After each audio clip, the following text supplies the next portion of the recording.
I put a little G on it. It was green outline and a yellow G in the middle. I was celebrating my Packers fandom in an area that I thought would be relatively accepting of Toledo, Ohio. I know a lot of them are Detroit Lions fans, but then a Miami Dolphins fan at this family event comes over and starts giving me a hard time, grilling me, and I, being the kind soul that I am, didn't bring up that on Thanksgiving the Packers did decimate the Miami Dolphins. But, there was some jarring, some jabbing, some a good version of a back and forth going on there. And I'm curious, Mertzy, do you have any fights that break out over sports at your family events?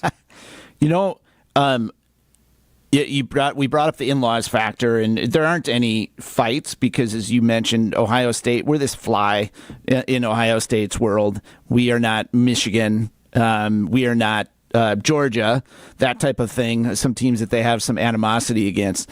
So I don't really have any of that. It's more just that there's not a lot of curiosity beyond, what the fact of the matter is. The one thing I will say about the Ohio State side of things is I've been curious to hear the discussion this year around Luke Fickell, because I know that he was really well thought of, and I know I got messages right away when the Badgers hired him from Ohio State relatives saying, like, oh man, we're jealous, like worried that he's going to come and take Big Ten titles away from us, that type of thing. So that's where we've been. That's where we've traveled over a couple of years there. But no, I have mostly Wisconsin fans in the family, so I don't have a lot of the head-to-head matchups that a lot of people do in these households. Even in a regular day with all the Bears fans that float around Madison area, especially, we get healthy jabs back and forth, but it hasn't been too bad this year. That's nice. And so I guess you're not as deep into the NFL fandom, and most of your family is Packer fans then? Yeah, it's a lot of Packer fans. NFL is really interesting to me. Is like colleges, you affiliate more with geography or if you've been to the school. NFL seems like adopt a club.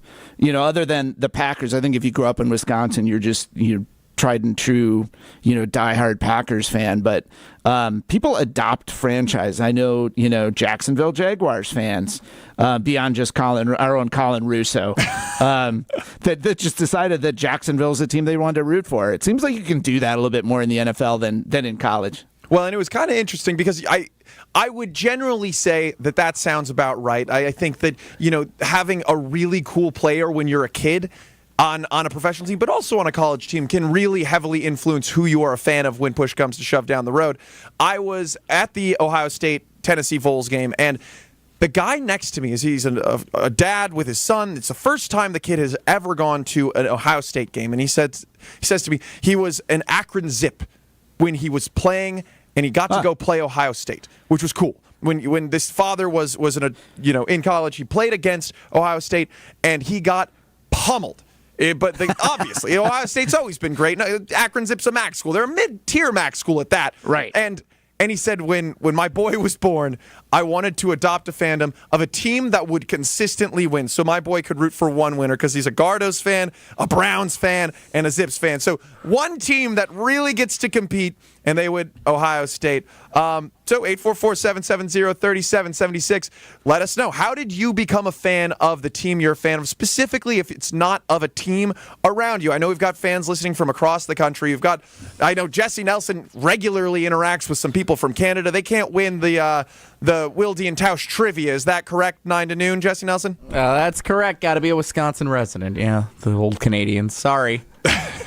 All right, sounds good. But we're going to talk a little bit about traditions. We're going to talk a little bit more about how our fandom came to be and about what the holidays means for sports. But there's one tradition that turns 33 years old today. We'll have that coming up next on Kyle Brust and Nortman across ESPN Wisconsin.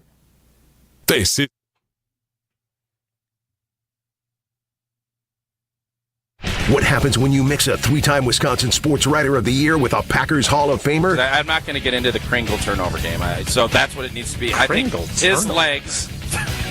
Yeah. Wilde and Tausch, presented by Pella Windows and Doors of Wisconsin. Like the pastry. Are you guys being serious? You guys can't put two and two I got it. I did not get it. They don't call themselves Racine Danish turnover. Sorry. Sometimes I wonder about you two, man. Catch him from 9 to noon right here on 94.5 ESPN, the Wisconsin On Demand app, and at ESPN Milwaukee on YouTube. Ring in 2025 at American Place Casino. Join us for the Oztacular Countdown featuring $50,000 promotional drawings, merchandise giveaways, live entertainment, and more. They say seeing is believing, and at American Place Casino, you'll believe you found a real game changer. From table games to the hottest slots, plus dining, bars, and more, we've got it all. This New Year's Eve, let the celebration begin. Must be 21 years of age or older. If you or someone you know has a gambling problem, crisis counseling and referral services can be accessed by calling 1-800-GAMBLER, 1-800-426-2537. College hockey returns to Fiserv Forum with the 4th annual Quick Trip Holiday Face-Off, December 28th and 29th. The Wisconsin Badgers return to defend their title, facing the Ferris State Bulldogs in semifinal action on day one. The Yukon Huskies and Alaska Fairbanks Nanooks will battle for the other spot in the championship game. Don't miss the college hockey action coming to Milwaukee and see who wins the championship on day 2. Secure your seats today at Ticketmaster.com. It's time for the Ortho ASAP Minute from Orthopedic Associates of Wisconsin. Dr. Sam Steiner is with me. So someone suffers a sports injury and walks into OAW. What's next? In some cases, setting them up with a sports therapist through our facility and seeing if they can get back into what they want to do without surgery. And then in other cases, when we see them back, we follow them along. You're not assessing just their injury, you're assessing the patient. You want to understand their expectations, and based on that, that's where you go down a treatment algorithm to get them back into what they want to do. Is it tough to take into account the human aspect of things and not just focus on the injury? I think it's very challenging. And like I said, you have to be invested in the people you take care of to understand where they're coming from and what their expectations are. They just can't be a number and look at, say, an MRI and say, well, you have this, then we're going to do this. I think in every single circumstance, you have to take into account everything that you have and assess the patient, understand where they're coming from and what their expectations are. The Ortho ASAP Minute is sponsored by Orthopedic Associates of Wisconsin. There is a difference. Year-end savings are here at Land Rover Waukesha. Unwrap a truly unique luxury SUV this holiday season. The new Range Rover Velar provides power, performance, sporting luxury, and all the latest technology. Get 3.9% special APR financing for up to 72 months only on a new 2025 Range Rover Velar at Land Rover Waukesha. 3.9% APR for 72 months. A deal so nice, even Santa will want in. Get your mittens on the most luxurious ride this holiday season. LandRoverWaukesha.com. I'm attorney David Gruber. We've helped injured Wisconsinites for more than 30 years. Trust our hometown team to get you back in the game. Gruber Law Offices, proud partner of your Milwaukee Bucks. One call, that's all. This holiday season, the Salvation Army needs your help. Bell ringers are working hard, and our service depends on generous donations like yours. Every dollar donated helps us provide meals, shelter, and emergency support to families in crisis, not just at Christmas, but all year long. From immediate need to long-term care, your donation can create lasting change in our communities. Join us in making a difference. Volunteer as a bell ringer or donate today. Visit salvationarmywi.org to learn how you can help. Every child deserves a safe, loving, and permanent home. Help the Dave Thomas Foundation for Adoption find families for children who've lingered in foster care the longest. Learn more at davethomasfoundation.org. This is Kyle Brust and Nortman, KBN, on ESPN Wisconsin and WisconsinOnDemand.com.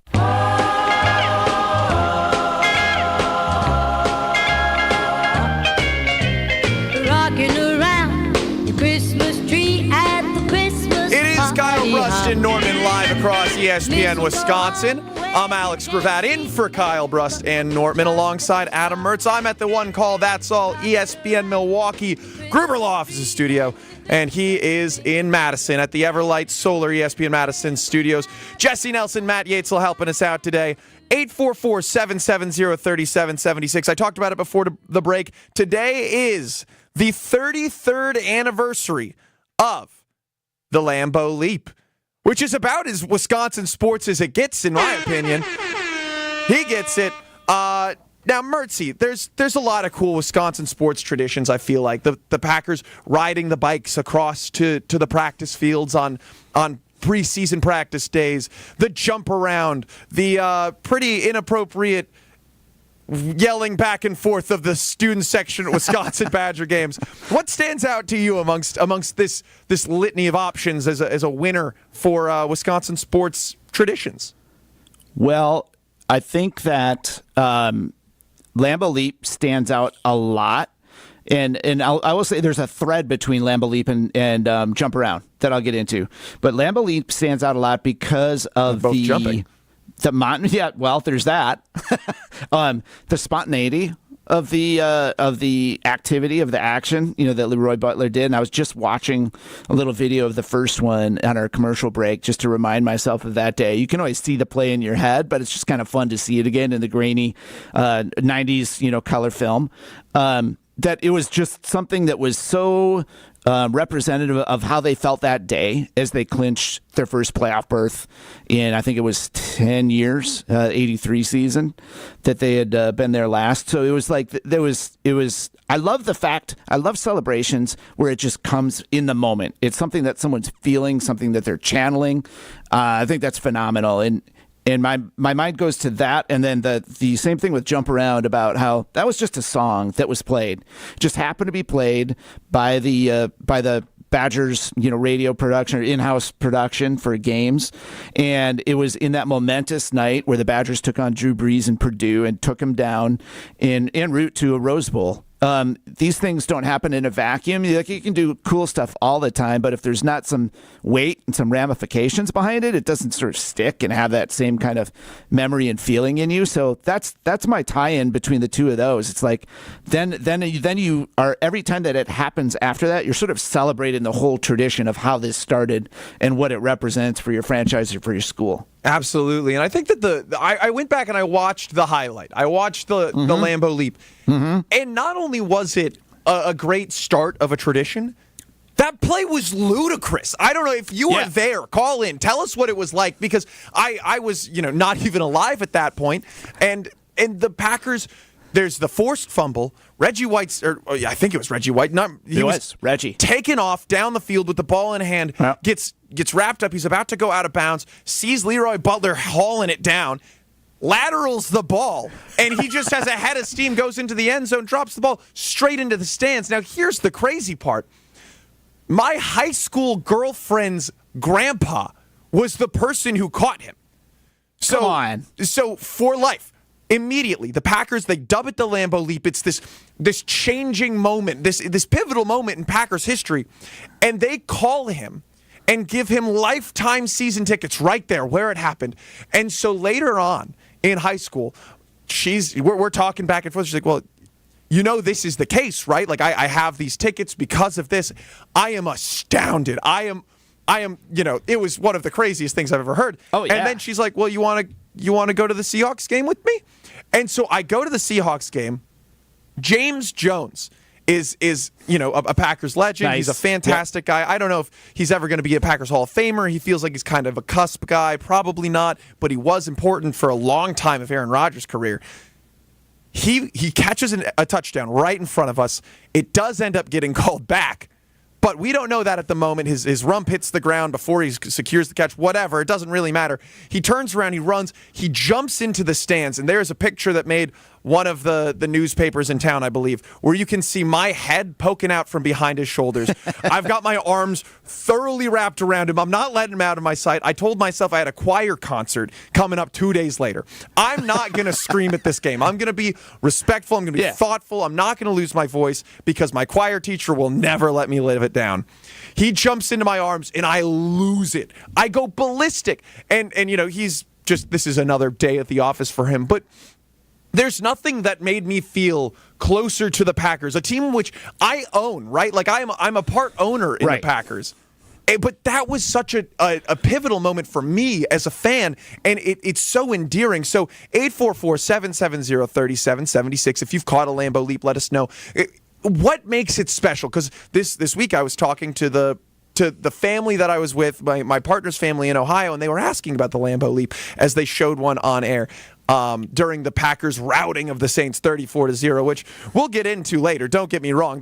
We've learned something about the Packers from this, but they were really excited to hear about this tradition, and so it's got me thinking, what are the best Wisconsin traditions? So 844-770-3776. What makes the Lambeau Leap special? How have you interacted with the Lambeau Leap? And I really like what you said, Mertzy, earlier, but are there any other things that really feel like they come close to the Lambeau Leap?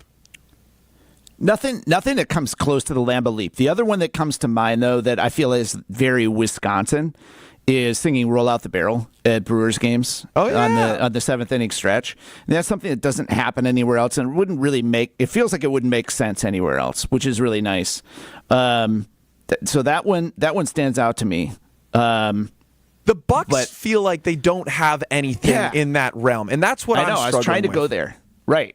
So I think of the sausage race as one of the first things I think of when I think of Brewers baseball. Roll out the barrel, obviously fun. I think they do that at Packer games with some regularity. Jump around, the Lambeau Leap, but what, like, the Bucks' closest moniker is Bucks in 6, which I love. Don't get me wrong, but it just doesn't feel like the same energy. I mean, it's just something you say you're excited about.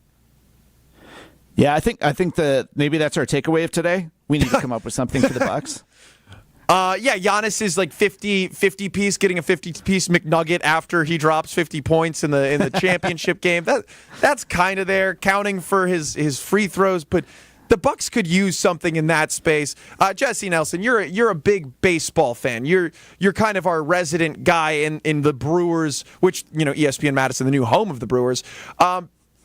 Where do you fall on this? How do the barrel and the sausage race fall in this conversation? The sausage race is an iconic tradition. I think when you're a fan coming from another market, like, that's the thing you want to see. And Bernie Slide.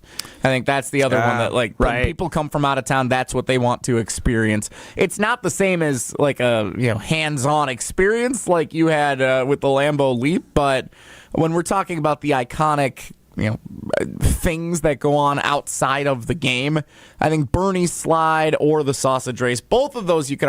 It would Roll Out the Barrel be one that you would consider? Like, probably not to the same extent as those other two.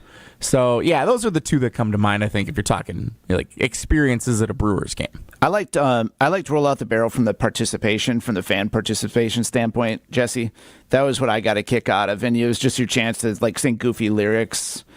Yeah, that type Zing of thing. Boom Torero. Yeah. Zing Boom Torero. Right, Exactly. yeah. Exactly. The good old polka song for those of you listening in Ohio, as I have a group of people related to my partner who are listening live from Ohio High to the Ohio contingent. Jesse, would you rather catch a game-sealing home run or a Lambeau Leap? Wow. What's the stakes of the home run? Because I knew that was where he's going to go. I was in right center field in 2008 when the Brewers made the playoffs for the first time in 26 years. It was the final week of the season. Prince Fielder hit a walk-off home run that my friend claims he catches. He picked it up off of a seat, but it was a part of this amazing final stretch just to get into the playoffs for the first time in forever. So in that case, I would say that for sure. I'd more often than not say I'd rather catch a home run, a game-winning home run. But if it's like, some game in May that you'll have a memory of, but no one's going to remember it, like, saying you caught somebody with a Lambeau Leap, that's a little, it's more universally, like, cool, I think, in the eyes of sports fans. Okay, yeah, I disagree. I think, like, catching a game-winning home run sounds fun, but a Lambeau Leap, you're catching a person, right? There's a very small amount of people who've done that. I guess there's not that many people who catch a game-winning home run, but the Lambeau Leap just has so much, chutzpah behind it. I'm excited about it. Mertzy, where do you fall on that? Yeah, I wanted to hear more from you about the Lambeau Leap experience, because I thought the great point that you made was that it's such a connection with the players that you don't get in any other way at any other level of sport. And especially with the Packers being a publicly owned franchise and the whole aura around that, I think it just separates. It's something that, how other teams try to do it, and I get it. It's celebratory. It's kind of fun, but it doesn't have that same feel. And I think that you're bringing up the whole publicly owned factor is what separates the Packers from others trying to replicate that. Yeah, and there's just something about the Green Bay Packers, and we talked a little bit about this earlier, right? There's a bloodlust when we talk about Ohio State football. The way that they were interacting with fans and this OHIO style thing going on the whole time. I mean, it is electric. It is an energy that is unmatched, unrivaled with anything I've seen in sports. But the Green Bay Packers have the same level of expectation year in and year out. But there's just this community that's a little different, right? Like, the Ohio State contingent that is listening to the show right now, nicest people I've ever met. The game itself was vicious. And when you look at the Packers, it's not as vicious. It's very much a community. We're helping out. We're friendly. We're not worried about other people. I think it's because we have a similar like whatever. We'll take care of whoever we need to take care of.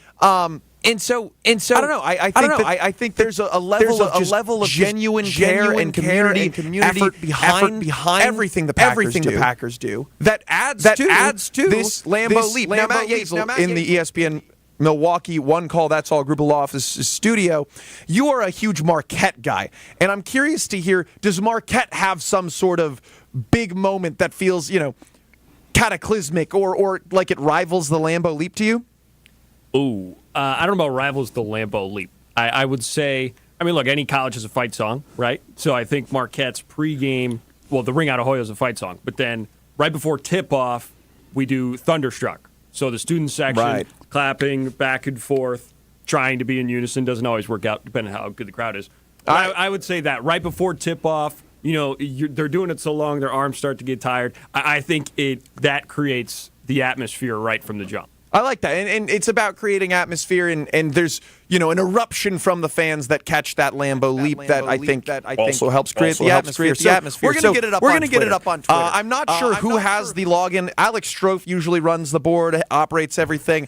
I doubt he stayed logged in on Twitter on the ESPN Milwaukee side here, so we're going to figure it out. But that's what I want to get on Twitter.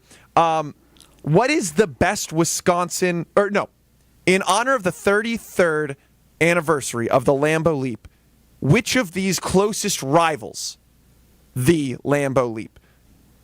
The jump around, roll out the barrel, catching a home run ball. Does that seem fair to you, Mertzy? For traditions, I kind of like the. How about going back to like Jesse with the sausage race? I think the sausage race is more of a tradition. Yeah. Catching a home run ball is just a cool thing. Yeah, I think that's fair. That sounds good to me. All right, we'll get to yours, 844-770-3776. We'll get to your responses. Coming up next, and also coming up next, we are going to talk about becoming relevant. We're going to let Matt Yates, who you just heard, get us started. Coming up next with Becoming Relevant. You're listening to Kyle, Brust, and Nortman. If I was as tall and as talented as you, if I could shoot as well as you could, both them teams would have won. Because you know what? You did a fake punch, you said, in the Rose Bowl? Yeah. And I would have did fake point. I would have took it to the house. I would have scored a dang touchdown. On ESPN Wisconsin and WisconsinOnDemand.com. Hey, it's ESPN Milwaukee's Kyle Walls for Universal Windows Direct. It is the holiday season, which is a time for family, friends, and staying cozy inside. But if your home is drafty, it's hard to stay comfortable. And with all the gift giving happening this time of year, why don't you give yourself the gift of lower energy bills with new windows from Universal Windows Direct? For every 2 windows you buy, you get the next 2 free plus 0% financing for 60 months. Restrictions apply. Go to UWD.com, and like me, you'll be saying, I love my windows.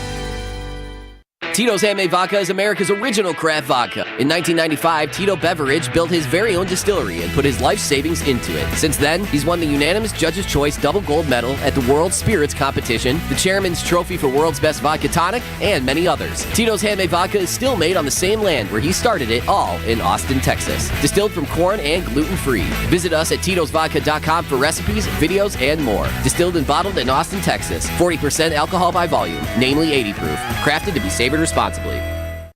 Cousin Subs is spicing things up this fall with a new sub and a delicious shake. The Chipotle Cheesesteak Sub, with either grilled-to-order chicken or steak, features pepper jack cheese, sauteed green peppers and onions, jalapenos, and Chipotle ranch dressing. And that's not all. Pair your Chipotle cheesesteak with a delicious mint shake, and your taste buds will fall in love. Order in-store, online, or via the mobile app. Cousin Subs. We believe in better. Hey, it's Gabe Neitzel from ESPN Milwaukee's Jen, Gabe, and Chewy. You know how much I love and trust X Golf with my golf game. Whether we're talking about Brookfield or Mequon, the state-of-the-art simulators, the custom golf clubs they can build, the lessons you can get from their PGA pros.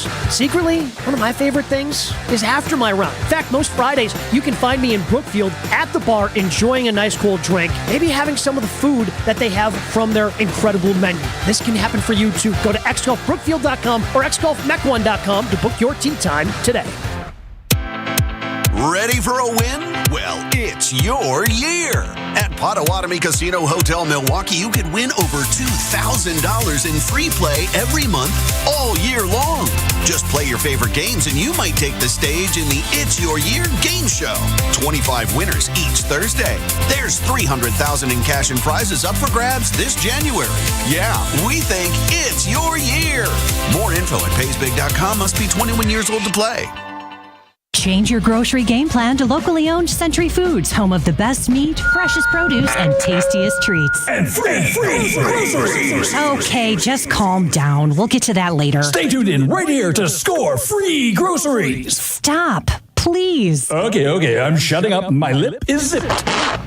Anyway, let's get to this week's specials at Century Foods. Now through Wednesday, save on 4.75 to 8-ounce selected varieties Frito-Lay Lay's or Kettle Chips, 2 for $5. 18 to 80 count selected varieties Hefty Trash or Kitchen Bags, $7.99. 7.9 to 11.5 ounce selected varieties Bear Creek Dry Soup Mix, 2 for $7. 14.3 to 26 ounce selected varieties Farm Rich Appetizers, $4.99. And now time for the big reveal. Free groceries. Try this. Win free groceries from Century Foods. Win free groceries from Century Foods. Forget it. I'll handle the rest. Enter to win $500 worth of free groceries on Century's Facebook or Instagram by January 8th. Finding the special healthcare resources families need just got easier.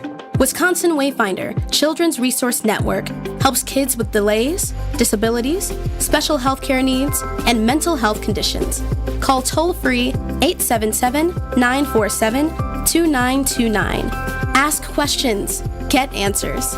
Connect today toll-free 877-947-2929. Sponsored by the Wisconsin Department of Health Services.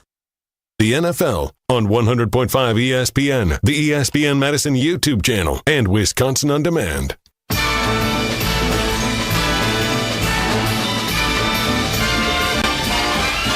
It's the most wonderful time of the year. It is the most wonderful time of the year. I'm Alex Gravatt. This is Kyle Bruston Norman, KVN on ESPN Wisconsin. Most people call me G, but you can call him Mertzy, Adam Mertz, live from the ESPN Madison Everlight Solar Studio. I, of course, in the ESPN Milwaukee One Call That's All Gruber Law Office's studio. We've got Jesse Nelson and Matt Yazel here helping us run the show, keep us sounding good. 844-770-3776 is your way into the show. But we've mentioned him before. He talked right before the break. It is time to become relevant with Matt Yazel. Hey, Mr. Irrelevant, it's time to become relevant. Stroph's time to shine on KBN starts now. In for Mr. Alex Strofe, Matt Yazel, as you mentioned. Thank you, Alex. And here's my take for you. A day after Christmas, an eventful day of sports yesterday, more eventful than usual, and you inspired this as you were walking into the studio today, Alex. But I'm going to go opposite of what you said. Little spoiler here. I don't know what I said, so this is I'm interested. Yeah, we had a lot of exchange before the show. My take is that of the sports slate yesterday, no Wisconsin teams in action, so I don't know if people were watching or if they were chatting with their families or what. But for those who were locked into the sports slate, I think the NBA absolutely won the day in terms of the entertainment value of what was going on. There was a lot of hoopla around the Netflix exclusive NFL games. I hated everything about it. I hated that there's football on a Wednesday, that you're making 4 teams have 2 consecutive short weeks, and all in all, it resulted in 2, I would say, pretty lame football games, especially the second one, which I was real excited for, the Ravens and Texans. But I want to play this real quick audio clip that I'm sure many of us saw yesterday. I love the NFL. But Christmas is our day. LeBron James, of course, after what was arguably the best game of the night, but 5 NBA games yesterday, all single-digit scores except one, the Nuggets and Suns, a 10-point margin. Just 5 incredible games. Austin Reeves with that game winner in the Lakers-Warriors game. I just thought the NBA completely won the day. And it confirmed in my mind just how much I hated what the NFL is doing. Obviously, just appeasing this new media deal. Netflix paid them a bunch of money, and they get to let the teams adjust the schedule however they want. That's my take. NBA won the day. I really like what you're going with there, but I want to defer to this here. Mertzy, back in Madison. How do you fall on this? How are you feeling? So I like where this is coming from, Matt. Here's my problem. I still wound up watching NFL. I totally get what you're saying. And the NBA, to me, like NBA on Christmas Day is one of those great traditions. And I think maybe that I was just tuned out a little bit on that because of no Bucks. And I am not someone who will just tune in a random NBA game. Although I feel like the NBA on Christmas Day is kind of like people who don't go to church except twice a year. Like, it seems like something you do no matter what. Like, it's something that fills a time, and it's something that's just a tradition. So I totally understand where you're coming from. And then my question is, like, why was I still watching two really mediocre games on Netflix? Am I just part of the machine that I've been tuned to watch NFL whenever it's on? Yeah, 100%. The NFL is king, and the NFL is trying to take Christmas from the NBA. And that, I understand. I get it. There's a group of people, right? The entire country, for the most part, is at home. They're watching these. They have the TV on, whether it's background noise, whether it's not. I am relatively in the process of joining a family that is very not in on TV on the holidays. It was great. It was so much fun. We had a carol singing thing. We had meals. We did gifts. We all got together. We made drinks. I had a blast. That said, people are busy on Christmas, man. I don't know, like, to find the time to watch my favorite team play on Christmas would have felt like a hassle. And not to mention, finding time to all of a sudden update my fantasy football lineups. I don't know who's active. I don't know when they're going to be playing. And it's got to be done on Wednesday now. I didn't like that. The games were lopsided, though they were supposed to be marquee matchups, right? I mean, having the Ravens and Texans at the beginning of the season, you could have convinced me that would be the game of the year. And being on Netflix, they had the experience with the Jake Paul fight that was just disgusting. It was not worth watching. And they had all the issues, the tech issues. I didn't watch the games. I don't know if they figured out how to clear up those issues. Matt, was it at least a fine watching experience, or did you not tune in? I did tune into a little bit of the Texans game, and by all accounts, it was pretty clean. It takes a while to get into it, but then I think they fixed the issues of once you're in, there was less lag. Okay, sure, whatever. But I mean, the biggest thing is this is fantasy football championship time, right? Yeah. There are people who are competing for thousands of dollars, which makes a big difference in the day-to-day lives of most people. Why are we changing everything to make it harder on them? And when you're home for the holidays, Alex, you're out of your routine. You don't have your laptop on you. Yeah. And like for me, I'm at my parents' house who have cable. Sure, us young people, we might not have cable at our apartments or whatever, but I feel like most people when they're home for the holidays, everyone's got cable. I just want to turn the TV on and turn ESPN on. That's what you can do for the NBA games. But I got to spend 5 minutes figuring out my mom's smart TV to get Netflix up and get into this stream. It's so much more difficult. Dude, how is it that every TV in America is run different? I've never met two people with the same remote that works the same. Mertzy, you've been around for this. Like, what? How have you come to live in this world? Hey, and I'm getting almost to senior citizen age. I get the AARP mailing, so just think about me when it comes to this. There was the Gaffigan tweet, Jim Gaffigan, not too long ago. He's like, hey, I think we should take all these subscriptions, bundle them together, and call it cable. And I'm like, I started laughing. I'm like, that's so beautiful because it was so easy to just turn on the TV and just be able to change the channel. And you don't have to worry about the Wi-Fi or right. For me, I've got a roommate. If he's downloading a big game, suddenly I'm watching an 8-bit, right? Like, don't get me wrong. I love streaming. I think that it's fantastic and convenient. But there's a level of truth to that. And so, I don't know, 844-770-3776. You can text in. Let us know if you watched either the NBA or NFL. I didn't watch either, and I had a great time because Christmas is about being with your family. Whatever holiday you celebrate, most often you are enjoying it with your loved ones. And yes, football, basketball can be part of that tradition. That's more of Thanksgiving's thing. I'm happy to give the entire day to watching 7 hours of football on Thanksgiving. Christmas is a little harder to do that. I think you guys were right about this, and Matt, you brought this up. Just sort of the saturation level of the NFL. When I look through just the quick ESPN schedule on what games were played, Saturday, Sunday, Monday, Wednesday, Thursday, Saturday, Sunday. They're kind of testing the limits right now. And I look on the flip side to something like the NHL where they do the outdoor experience. And there's a novelty factor, and it's one thing that they're trying to focus your attention on. At some point, the NFL will get diluted, you would think, in terms of viewership, but we'll see. I could be proven wrong. I'm part of the problem. Like I said, I had those things on. It wasn't like I was watching intently yesterday, but I'd watch for a few plays and then, chat a little bit, that type of thing.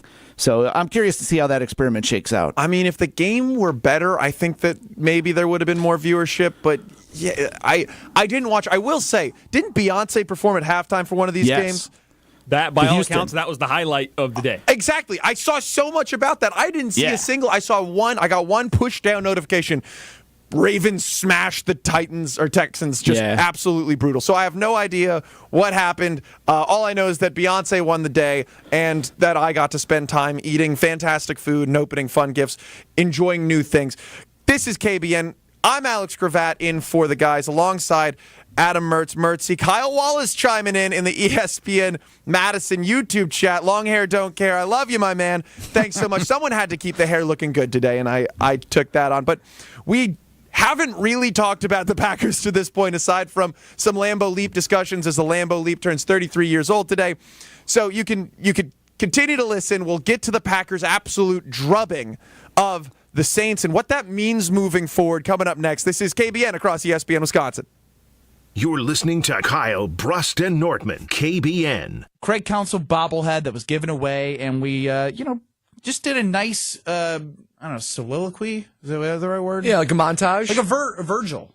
Vigil. Vigil. Virgil. A vigil. We did a vigil. Vigil. On ESPN Wisconsin and WisconsinOnDemand.com. With Wilde and Tausch, you won't miss a play. Romeo.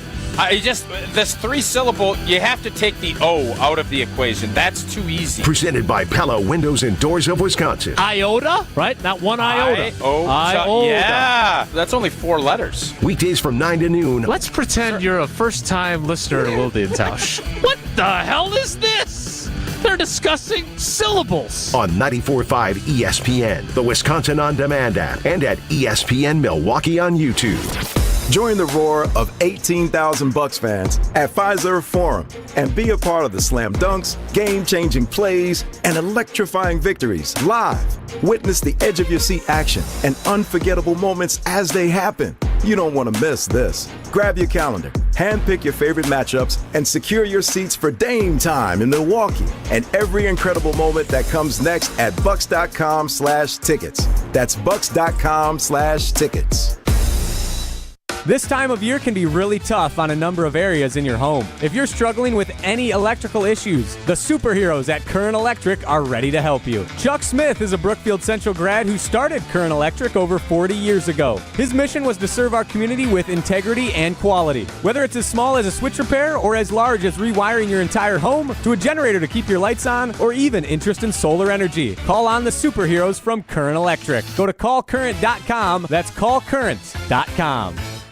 Experience the excellence of Catholic Memorial High School for yourself. Come see why their students gain a competitive edge at CMH. Visit CatholicMemorial.net to schedule a VIP tour or student shadow day. Meet their inspiring teachers, welcoming students, and feel the energy of the CMH culture. All students achieve more than they ever imagined possible. Visit CatholicMemorial.net to schedule your visit. That's CatholicMemorial.net. Catholic Memorial High School in Waukesha, where you rise. Prize Picks is the best place to get real money sports action. With over 10 million members and billions of dollars in awarded winnings, Prize Picks has made daily fantasy sports accessible to all. It's simple. Pick more or less on at least 2 players for a shot to win up to 1,000 times your cash. Run your game all season long on Prize Picks, America's #1 daily fantasy sports app. Make your holidays bigger and brighter with Prize Picks, the best place to get real money action while watching your favorite sports. And again, you can win up to 1,000 times your money on Prize Picks. Prize Picks is the best place to get real money sports action. Join now because this holiday season, Prize Picks is giving away 2 free picks in December, and they're giving away $30+ million in rewards during Picksmas. Download the app today. Use code WI to get $50 instantly after you play your first $5 lineup. That's right. Download the app today. Use code WI to get $50 instantly after you play your first $5 lineup. Prize Picks. Run your game.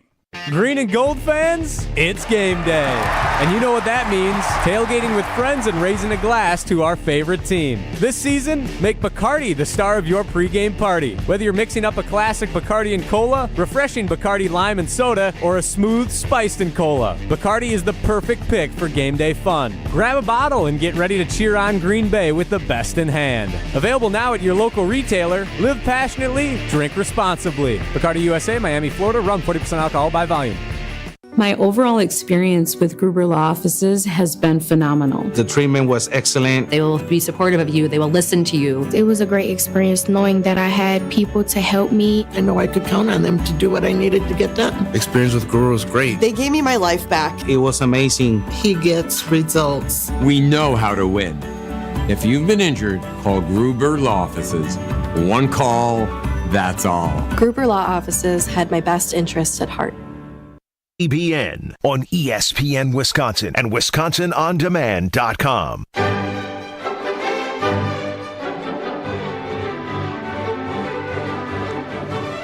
Keeping the Christmas vibes going, the holiday vibes here on ESPN Wisconsin. KBN, I'm Alex Gravatt alongside Adam Mertz. I'm live from the One Call, That's All ESPN Milwaukee studios. He is live from the Madison Everlight Solar Studios. We've got Jesse Nelson holding it down there, keeping us on the air sounding good, and Matt Yates will keeping us honest here in the Milwaukee studios. Ben Wittes chimes in, letting us know 76% increase year over year for NBA ratings on Christmas, which means despite the NFL's best effort and Beyonce, somehow the NBA still dominated the holiday slate. Thoughts on that, Mertzy? We can go back to the Beyonce to begin with. That was actually a heck of a show. I thought I was watching the Super Bowl halftime show. That was probably the highlight of my NFL viewing for the day, which is not to say much of the games themselves, especially that last one, like we had discussed. Yeah, I don't know. I mean, I think I think the NBA stuff should just be viewed in isolation. That's great news for that league. They've been on the ropes here, just taking a lot of swats from people about attendance numbers and boring play and that type of thing. So the fact that they could turn it on for at least that one big marquee day, that means a lot for that league. 844-770-3776. We've talked about the traditions, and I am curious to hear about your thoughts. If you've ever caught a Lambeau Leap or what it means to you, I'd love to hear from you as the Lambeau Leap turns 33 today. And we're talking Packers now. The Packers on Monday night went out there and slaughtered the Saints. It was hardly fun to watch. I was just tuned in because I knew that there hadn't been a single shutout this season in the NFL, and the Packers went out and did it. Now, Mertzy, you and I do a lot with the Badgers pre- and post-game show, right, across ESPN Wisconsin, getting you ready for kickoff, taking you home after the game. But I'm curious to hear your thoughts on this because we also prepare for a lot of those Wisconsin non-conference games, right, when they play South Dakota or when they play Buffalo, whatever it is. What are you watching for in those decided victories, the ones that you knew the Packers or the Badgers should be winning? What are you watching for in those moments, and what did we learn? Like, how can we apply that to this game that is essentially the same thing? Because the Saints were just not of the same league as the Packers this week. Yeah, that's a great comparison. You look at all the players that the Saints have out this year, including at quarterback. They just are not competitive at this point, and especially in an environment like that, you felt like that whole day was just sort of made to celebrate Packers and Packer fandom and the place where this franchise has elevated itself after that shaky start to the season. So I think I think what I was looking for was a lot the same that we talked about that we just don't get a lot from the Badgers of late is going out there and dominating a team like that and just sort of leaving no option for them to get back into the game. And that was as big of a stomping as I've seen in the NFL in quite a while. I was just really impressed with how thorough the Packers were and playing like good, crisp, clean football, exciting football.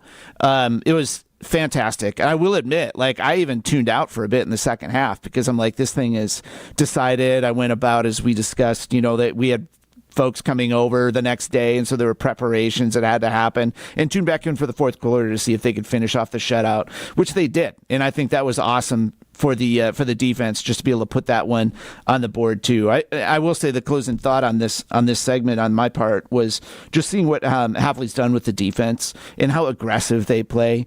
I think there is something to be said for the tone that you set with, succeed or fail on being a little bit more aggressive and letting your guys open up. They play at a different speed. They play with a different intensity.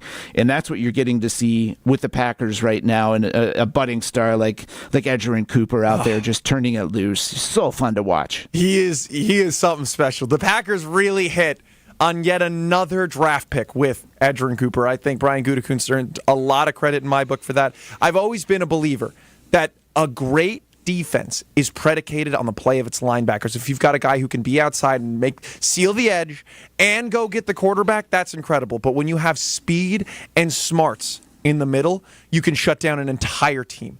And yes, the Saints didn't have anything going for them. They're out Chris Olave, MVS, Alvin Kamara, who is certainly their best player, and Derek Carr, their quarterback, right? So we are talking about a bare bones organization on the offensive side. But a broke clock is right twice a day. There are times, everyone out there is a professional football player, and all of them could be the most dominant player in every sport up to this level they've ever done, right? We are talking about the specialists, the most top 1% of 1% of athletes. So they could have busted out a couple points here or there. They could have had a huge play, and the Packers did an incredible job of mitigating risks while still taking care of business. Jim Rutledge on Jim, Matt, and Molly, which you can hear 4 to 6 weekdays in ESPN Madison. You can tune in on YouTube or on Wisconsin On Demand. Jim Rutledge said that there was nothing he could learn from this Packers team going into this game. And I think he was wrong. I think outright, clear as day, you saw what this team is capable of, and that is being aggressive, like you said, Mertzy, and assertive as a defense while still not giving up the big play. And there are playmakers, like I said, it is the NFL. So the fact that they were able to do both of those things and pitch a complete shutout, yes, nothing was working for the Saints, and they were shooting themselves in the foot, but that is a testament to the defense and what it has become under Jeff Hafley, to echo your point, Mertzy. Yeah, and offensively, I dialed up the box score to check this again. This is less, actually, than I thought. There weren't big numbers from the offense the other night, but the execution was just on point. It was very efficient. What did Jordan Love finish? His completions weren't that, 16 of 28, nothing to get too excited about, 182 yards, 1 touchdown. These aren't great numbers. Josh Jacobs, 13, 69, 1 touchdown. Not like eye-catching numbers, but it just seemed like they were very smart about how they ran their offense the other night, very patient, and they were able to sustain drives. I think the one stat that did stand out, and this is not uncommon, but just 7 guys catching passes and the ability to spread the ball around, and that's without Christian Watson catching one, but he was an effective weapon out there anyway. So I think that they just showed again that they are one of those teams that they haven't quite peaked yet in the season, and that's a good thing in my mind, 2 weeks out from the start of the playoffs. Absolutely. You mentioned 7 guys catching the ball, and that that doesn't include Christian Watson. I think it was 9 guys ran the ball. 2, 4, 6, 8, 9. Yeah, there were 9 different players with rushing attempts. I absolutely love the Tucker Kraft QB sneak plays. I think we need so many more of those. He's such a cult classic. He's becoming the Bobby Portis of the Packers, I think. Right. So I'm all here for him, and what they're building in Detroit is something really special. Don't get me wrong. 21, 22 guys on IR is too many to overcome. I agree. I worry about them still. I think that they are the kind of team that is built to be sustainable and good, but that we're going to bite your legs off environment is excellent. And I think that Tucker Kraft and Josh Jacobs are two guys that would slot in there perfectly and be a great fit for that. Whereas the Packers have a little bit more of this, cool, almost soccer player vibe where they're going to beat you in a bunch of different ways. We're going to outthink you. And then when you're not ready for it, we're going to drop the shoulder and level you with Josh Jacobs. Josh Jacobs looked to be a little dinged up in that. I don't know if anything really came of that. I'm worried about overusing him these next 2 weeks because I think that with him available in the playoffs, it's an absolute steal. He could be such an effective piece. I came out as very vocal about it before the season. He's not the most efficient running back in terms of numbers throughout his career, but he is proving me wrong. He looks to be a monster out there, and I think that he could be the key of this offense. I absolutely agree, and he just punishes guys, and it's fun to watch him this time of year, especially. You get into the playoffs, you need a back like that, and for everything, you're coming up on the Minnesota game this week, for everything that Aaron Jones brought and did for the Packers, especially during that second half surge last year, there was a lot of concern, I know on my part, on a lot of other fans' parts, about how you're going to replace that production, how you're going to balance out that threat. What did we really see out of Jordan Love that wasn't supported by Aaron Jones and that explosiveness in the running game? And it seems like they found a perfect complement to what they want to accomplish on the passing side of things in Josh Jacobs. So credit again to Gutekunst for an incredible pickup, and we'll see, as you pointed out, we'll see where this thing, how much you can lean on him heading down the stretch here. All right, well, that was the ghost of Christmas past.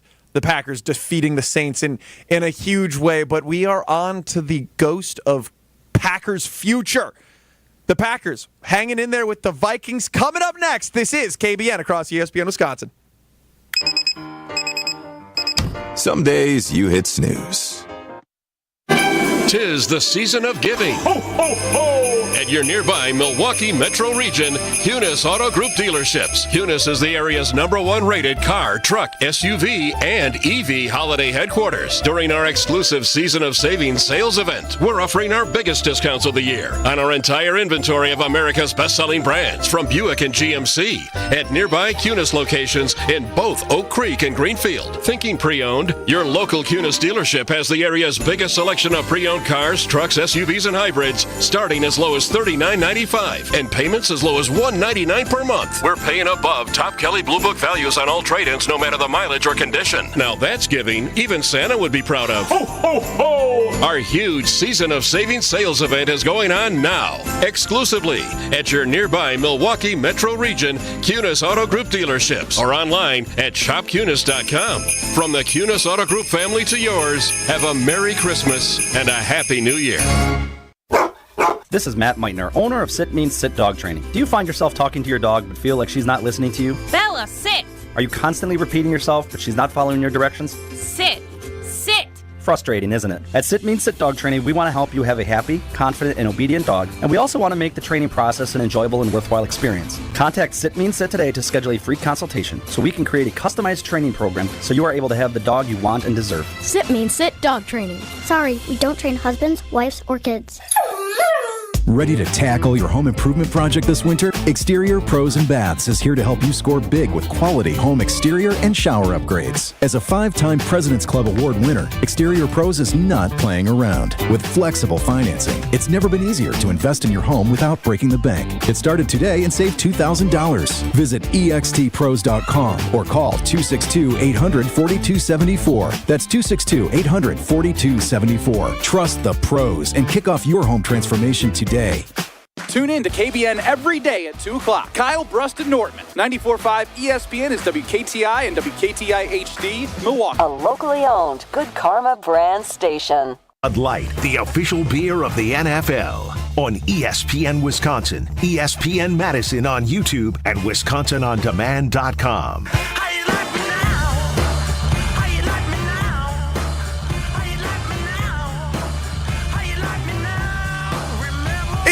KBN on ESPN Wisconsin. Kyle, Bruston, Nortman, all off for the holidays. They're out on assignment. They're doing their thing. Alex Strofe probably frequenting some local establishment up in Green Bay, as he often does. And you've got Alex Gravatt, that's me, and Adam Mertz live from the ESPN Madison Everlight Solar Studio. I'm live from the One Call That's All Gruber Law Offices studio here in ESPN Milwaukee. Matt Yatesel keeping us running and sounding good in Milwaukee. And Jesse Nelson, sick as a dog, and we're making him work. Isn't that right, Jesse?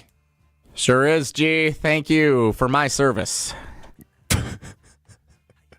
You're welcome, Jesse. We're going downhill in a hurry here, just so everybody knows. We're counting it down. Final hour, baby. Yeah, we've got 56 minutes until you can go back to nap time. Jesse, we didn't talk about this a whole lot. On your Christmas day, did you watch the NFL or the NBA? I did not watch a second of either. Wow. We traveled the state yesterday. We drove from where my wife's family is. We woke up there in the morning up near Appleton, drove back to Madison, made a pit stop, then drove down to the Milwaukee area, went by my parents, made another drive over to Waukesha, went by my extended family, got home about 9 o'clock at night, and passed out a little bit shortly after that. So we did not see 1 second of the Netflix NFL games. We did not see 1 second of the NBA games. I hear it was a great sports day. I hear Beyonce was great, but I did not experience it. That's a full day. I'm shocked. Yeah. I thought I had a big day. I drove from Columbus, where part of my girlfriend's family lives, up to Toledo, Ohio, where the other part of her family lives, and I thought, oh, that was the two whole Christmases. But you counted it. Was it 4? So, yes, essentially 4 Christmases in 2 days is what we did. I did have this experience. I brought this up on Wilde and Tausch earlier with Jim Rutledge and Matt Hamilton filling in earlier today for Jason and Tausch. So, at my uncle's house where we were in the evening, they did not have Netflix, but they did have the NFL Network on. And it was replaying the Commanders-Eagles game from Sunday, and there was a big eruption. You may recall the Commanders scored a game-winning touchdown with 13 seconds left, I think it was. I don't think the crowd in the living room knew it was a replay. That's something. Well, there was games on, so... It's the second time in my life that I've experienced this, and I was debating whether I should tell the group this wasn't live. How would you have handled that situation? Man, I'd probably let them enjoy it. Oh, yeah. Right? Is that where you went? I ended up telling them, guys, this happened 4 days ago. And they were like, oh. I said, see that little thing in the corner? It says week 16, 2024. And oh, sure. So I did spoil it for them. Unlike, I was at a sports bar many years ago, and the Big Ten Network was replaying a Michigan-Ohio State Big Ten tournament game. And Evan Turner, I believe someone texted in confirming he hit like a 3/4 court shot to win it at the buzzer. They replayed that before Michigan and Ohio State played each other later in that day. And the people sitting at the table next to us had no idea it wasn't live, and we just let them experience it because we're like, oh, we know how this ends. This guy hits a buzzer beater. Like, go ahead and enjoy it. But yeah, I wasn't sure if I wanted to spoil everybody's fun and tell them that they were watching a replay of a game from 4 days ago or not. I ended up doing so. Felt like it was the right thing to do. But you told them after the game had finished, right? Yeah, they erupted after the Commanders scored. I said, guys, this happened 4 days ago. Of course, did you not know this was happening? Yeah, I mean, at least you didn't try to lay bets with them during the game. That would have been the other path that you could have taken. Hey, I bet Washington scores a go-ahead touchdown here. They're down 28-14. I bet they come back and win this game. No. But then if you're going to do that, you have to use that money to buy drinks for the bar. No, so right. Yeah, I think you have to tell them at some point, but let them live out the fantasy, the fun of that game, because that was a really good game. Did you watch any more of that game, or were you just kind of, I know at the end and tuned out? Yeah, I was walking around. I was just talking to relatives, all that stuff, yeah. Okay. Because Washington seems to be, after this game, they are a real deal, and there's someone who I would hate to run into in the playoffs, and I don't think the Packers would lose a spot to them at this point in the season. But if the Packers lose to the Vikings this weekend, Washington could finish in front of Green Bay, and the Packers could be the 7th seed in the NFC playoff picture, which would not be ideal. I would hate that. All right, well, we'll get to that in kind of the realm of playoff football, who's in, who's out, a little bit later. I want to talk a little bit more about this Packers game against the Vikings, which you just referenced. Also, just putting it out there, I'm fighting the good fight out here. Grace Abels on the KBN text line chimes in. Alex is doing a great job of converting the Ohio family into Packers fans, and we're glad he joined us for carol singing. So I'm telling people how awesome the Packers are, because I'm a big fan. What was the go-to carol of choice? It's not a go-to carol of choice. It is a situation about 40 people shuffle in from just around the community, shuffle into this household, which they have lived at since the 70s. And there's a piano in one room with no television. There is no television in that room. So, we were away from the sporting world, and we all get together and they hand out sheet music of the top 20 carols of all time or whatever, and then they go through and they do all of the carols. What I didn't know is for the 12 Days of Christmas, which has to be the second to last song every year, I believe, the second to last song, they have a banner that has been, I believe, hand sewn with all of the different dance moves associated with each of the 12 days. So it was pretty intense stuff. Who's watching you do this? No one's watching. We're all just doing it. You're just hanging out in the living room and like, all right, flip the banner and here we go. It's 10 Lords of Leaping. 10 Lords of Leaping was the one we were all worried about because, A, there's a wide variety of ages at this event. So, we have to jump very vertically, no side to Mercy side. would be out on 10 Lords of Leaping. That would not be out in the cards. Much leaping. Season is over with potential ACL for our boy Mertzy. So wishing him well, but there was also the question about the structure of the house. It's an old house. It's been around. It's in Columbus, Ohio. It's been around forever. So I think they've reinforced the floor is what I overheard. That seems logical. It seems very logical. I think this is what you did instead of watching Beyonce. Right. Well, I think this was Christmas Eve, or maybe it was the day before Christmas Eve. So it was instead of the Packers. No. It was before the Packers. The day before the Packer game. It's the holidays, Jesse. I've requested off today, and I'm still in working. You're sick. You're still working. Nothing makes any sense. Thank you for your service, G. I don't know what day it is. So Thursday. Do we have Thursday night football today? We do. Yeah, Seahawks Bears tonight. Goodness gracious. I know it. Oh my goodness. So okay. Well, yeah. I don't. This Wednesday night football action, going back to becoming irrelevant with Matt Yatesel, it just is. It's mutiny. It's crazy. It's wild. It's great, but it's not great. I don't know. That is what I did instead of watching football on Sunday, though. I believe is what that was. So I thought Jesse, when he was asking about whether this was performed in front of someone, maybe he had some like live streaming and sponsorship in mind. I couldn't tell. We could throw that on the ESPN Wisconsin YouTube page. See if we can get a sponsor on it. You can watch Alex G.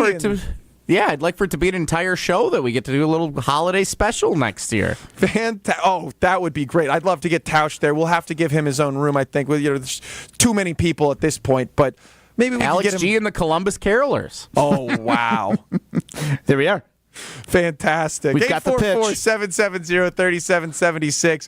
Chime in with your favorite holiday tradition. What do you do with your family when you're getting ready for Packers football or whatever it is? We're getting ready for a really big Packers game coming up next. We'll talk about that and more on the other side. This is ESPN Wisconsin KBN, presented by Michelob Ultra. This is Kyle Bruston Nortman. He now is off his rocker saying it. Well, if I played... Choke artist. Choke artist, choke artist, choke artist. That's what you both are. Yeah, I said it. You both are choke artists. Losers, choke artists. That's what you are. You frauds, choked against what else are TCU. we? You choked against Oregon. You choked against Kentucky. Y'all choked against Duke. I can keep going. On ESPN Wisconsin and WisconsinOnDemand.com. The best source for every piece of NFL news you need to know. That's the idea of a deal. Each side gets wins, right? They have Jordan Love under contract for the next 5 years. ESPN NFL insider Adam Schefter is on Jen, Gabe, and Chewy every Wednesday morning at 7:30. Sponsored by Island Resort and Casino. I think Packers fans would sign up for 12-5 today, and maybe they will be. Right here on 94.5 ESPN and also streaming live on the Wisconsin On Demand app and at ESPN Milwaukee on YouTube.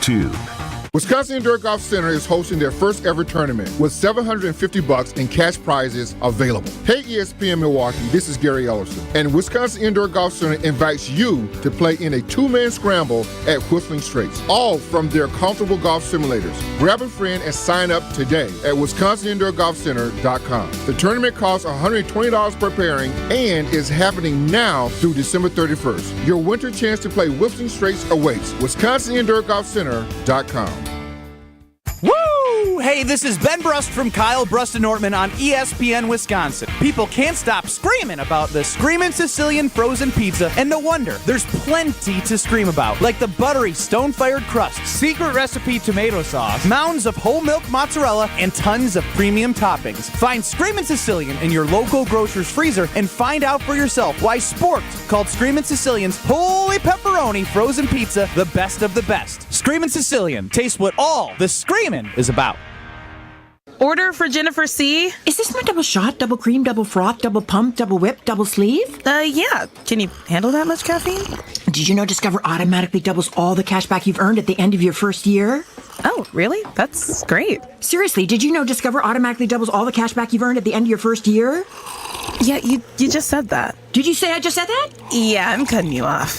I can't have any more? Why not? You earn, we match. Discover Cashback Match. See terms at discover.com/creditcard. Hey, you've definitely had a busy month. Finding gifts, sending cards, hosting family. Well, now it's time to treat yourself at Macy's After Christmas Sale. Come and find great deals on something just for you. Like 25% off New Year's party looks from DKNY, Adriana Papel, and more. So enjoy the week and get yourself the gifts you really wanted before these limited time deals are over. At Macy's After Christmas Sale. Savings off already reduced prices. Exclusions apply.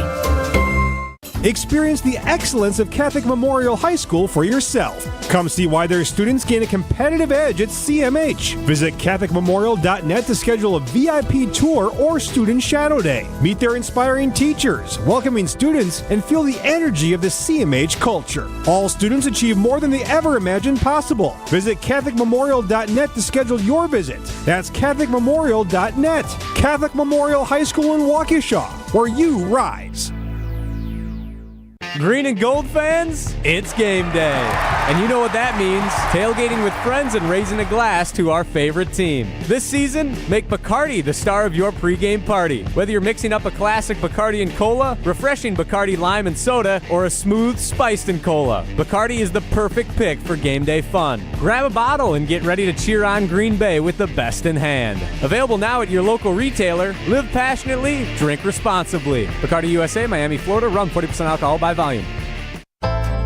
At Cousin Subs, the bigger your smile, the better we feel. That's why our menu features something for everyone, like our Wisconsin cheese curds, golden fries, creamy shakes, and mac and cheese, all paired with your favorite sub, or our subs in a bowl. And don't forget our kids' meals, now with a free cookie. Here's to a better day. Cousin Subs. We believe in better. The ESPN Madison YouTube channel and Wisconsin On Demand. The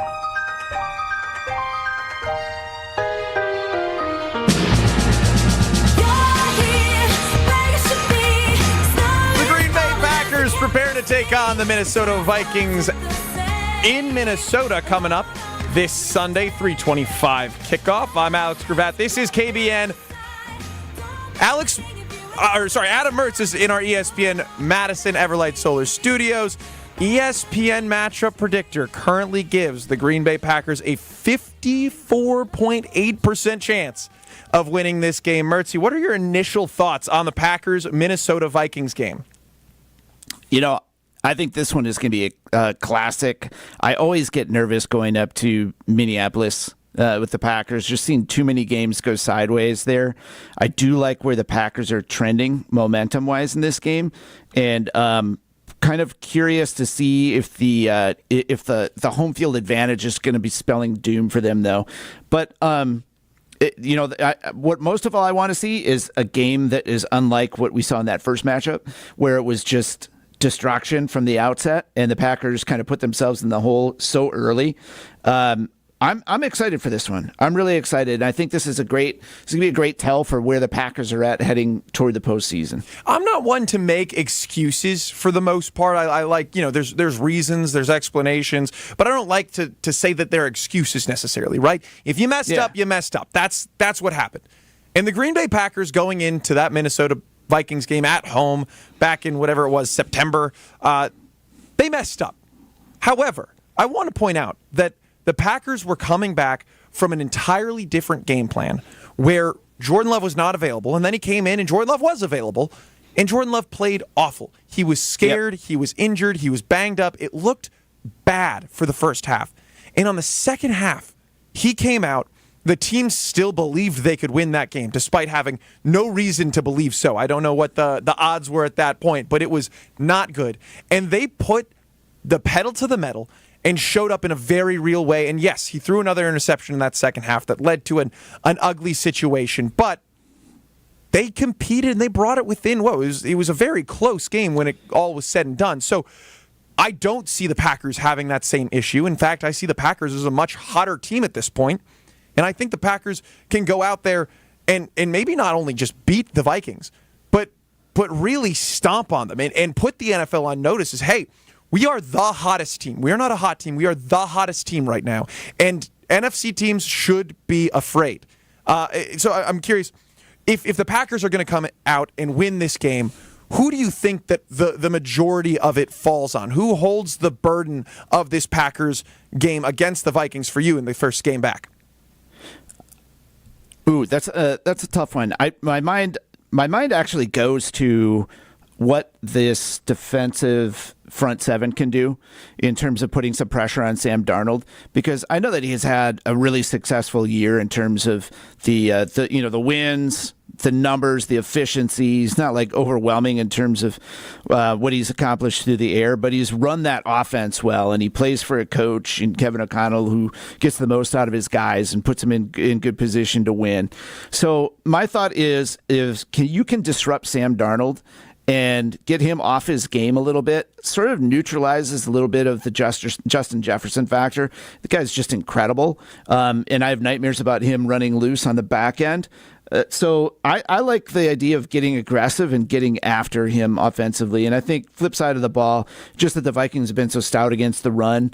And as you pointed out earlier, like Josh Jacobs has gotten a lot of carries lately, and you asking him to go in and be a guy who can slam 20 carries against that defensive front and make some damage, at least keep things honest defensively, so that Jordan Love can get out in the passing game and see what he can accomplish there with all the weapons that he has at his disposal. But I'm starting with the front seven and what kind of pressure they can put on Sam Darnold. I love that answer. And so I'm going to go a little bit different here. We'll let Jesse Nelson, the hall monitor, say Jordan Love or whatever he has to say, because Jordan Love obviously is the answer, right? That's the one that we should be going with. But this is going to be a big game. I expect Jordan Love to go out there and have a good game. He might throw an interception. He's probably going to throw for 250, 275 plus. I mean, it should be a big game. What intrigues me is this going to be the return of Jair Alexander? Jair Alexander, remember, is one of the best corners in the NFL, specifically when you put him on an island.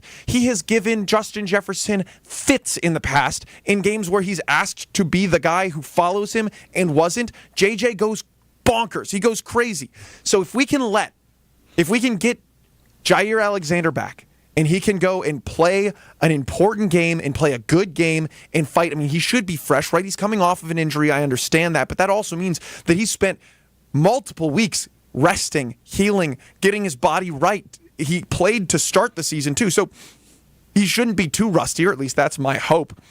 If he can go out there and shut down Justin Jefferson, we're going to see if Sam Darnold and Jordan Addison really have what it takes to be a top tandem in the NFL, which the past few weeks it's looked like that's the case. But I want to see if we can make them beat us, because I don't think that they can beat the Green Bay Packers. I think Jair Alexander and the star power that this defense has with Edgerrin Cooper, with Xavier McKinney, with Kenny Clark in the middle, our man of the year representee, and see what can happen with that front seven like you mentioned. If we can win this game on the defensive side of the ball, I know that the offense can score. I know that Josh Jacobs can run on these guys. I know that Jordan Love can find someone deep and Matt LaFleur can scheme someone open. So that's where I think the heat of this matchup is. So for me, it starts with Jair Alexander, who I hope makes his return, currently listed as questionable on ESPN. A few other folks who are listed as questionable: Luke Musgraves, Tyron Hopper, Quay Walker, and Javon Bullard, who's another one of those young, incredible athletes who's just been on fire to start this season. Jesse Nelson, I mentioned you, and I did throw you under the bus, is going to be our Jordan Love truther. Is that truly the case? So what is the question you're actually asking me? Who here? is the X factor? Who is going to be most responsible for the Packers' win over the Vikings, should they win? Yeah, this is okay. So I'm not going to say Jordan Love. I'm not going to be that guy. Wow. I'm going to say the Packers' offensive line. Because I think running the football effectively, protecting Jordan Love, and setting the tone up front early is going to be critical in this game. When the Packers start hot, I should look up this stat because they showed it on the Thanksgiving night broadcast against the Dolphins. When the Packers outscore opponents in the first quarter like nobody's business. And when they score first and they're up, like, they're going to win the football game this year. When they get outscored in the first quarter or the opening drive and the first score goes to the opponent, they're probably not going to win the game. It's pretty easy to set the tone early on and find that. I'll find that number here during the next commercial break because it's so fascinating to me how it's like easy to figure out the formula for the Packers to win football games this year. So setting the tone early, running the ball effectively with Josh Jacobs, and if they try to mix in any of the other running backs during that first quarter, but setting that tone, getting points on the board right away, and then controlling time of possession throughout the course of the game to not give Minnesota opportunities to showcase their explosive playmakers on offense. If the Packers can control the line of scrimmage, I feel like they're going to win the football game. I love that, and I think that there's a lot of truth to that, and those guys are the ones who come out fired up. I don't know what Matt LaFleur and the offensive coordinators do to get them ready, but they have been ready these past few games. I think running it down their throats has been a fantastic addition and something that, while I love to watch, I genuinely do think that Aaron Jones was more fun to watch as a Packer fan. I think that the recipe for winning might be just so much better with Josh Jacobs. And they paid him like it, and they went out, and that was their decision. They clearly believe that. I was a skeptic for a long time. Mertzy, do you think it's the offensive line? Where do you fall on that? I mean, I like that choice by Jesse. I feel like the offensive line and in the trenches is always a place to go in a game like this.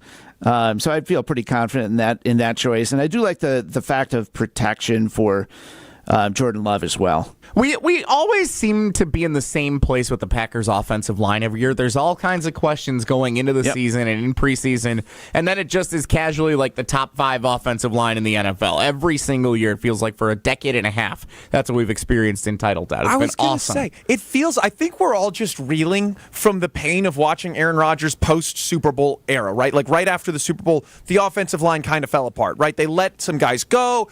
Mark Tauscher retired, right? There was just problems, and it got rough. And we're all still a little jaded and hurt because we had this excellent quarterback who was hampered by an offensive line that felt like they couldn't protect him and definitely couldn't run block. But part of that was because James Starks was our running back, or Cheeseburger Eddie. So I think it's fair to feel that way, but we need to look at this and say, over the last few years, Packers' offensive line's been fantastic.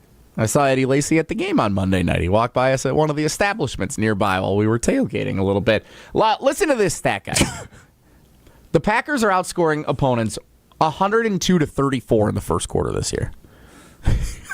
That's wild. 102-34. You want to know when the game's going to be decided? In the first 15 minutes. If the Packers are up 14-7, 14 and up, good shape, looks like they're going to get a victory. If the Packers are down 10-0, probably not going to win the game. Like it's the exact opposite of every other football game you ever watch, where it all comes down to the fourth quarter and who's going to create a turnover late. Nope, it's all first quarter for the Packers this year. Setting the tone instantly. The other night, Monday night, they drive right down the field, score a touchdown. Great. 7-0, game's in the bag. Like that's what it's felt like all season long. So first quarter dominance and controlling the line of scrimmage offensively is going to be critical, I think, for the Packers to get a win on Sunday afternoon. Absolutely. Jesse, I Googled quickly after you were talking about looking for stats, and I did find that the Packers are number 3 in the NFL over the course of the season, 6.8 points per game in the first quarter. The only trouble is, guess who's number 1? No. Minnesota, 7.3. Oh, no. Yeah. Well, so do you think it's fair? When Minnesota came to Lambeau, they were up 28-0 early. And, I mean, it was in the second quarter that they were up 28-0, but they scored early. And you can't have a repeat of that. But that was the difference in that game. Yep. It was the difference in the Lions game at Lambeau. It was the difference in the Lions game in Detroit. Score early, get up, and the Packers are going to win the football game. Is this the most important game the Packers have remaining on their season? We'll talk about that next. This is KBN across ESPN Wisconsin. This is Kyle Bruston Nortman, KBN. He was the lead in the girls softball movie, the Bernstein Bears. What's it called? 800 what? 990 Tom Hanks, that movie. There's no crying in baseball. What was it? That was A League of Their Own. Yeah. Not Bad News Bears. The Bernstein Bears, like the book. Bernstein Bears.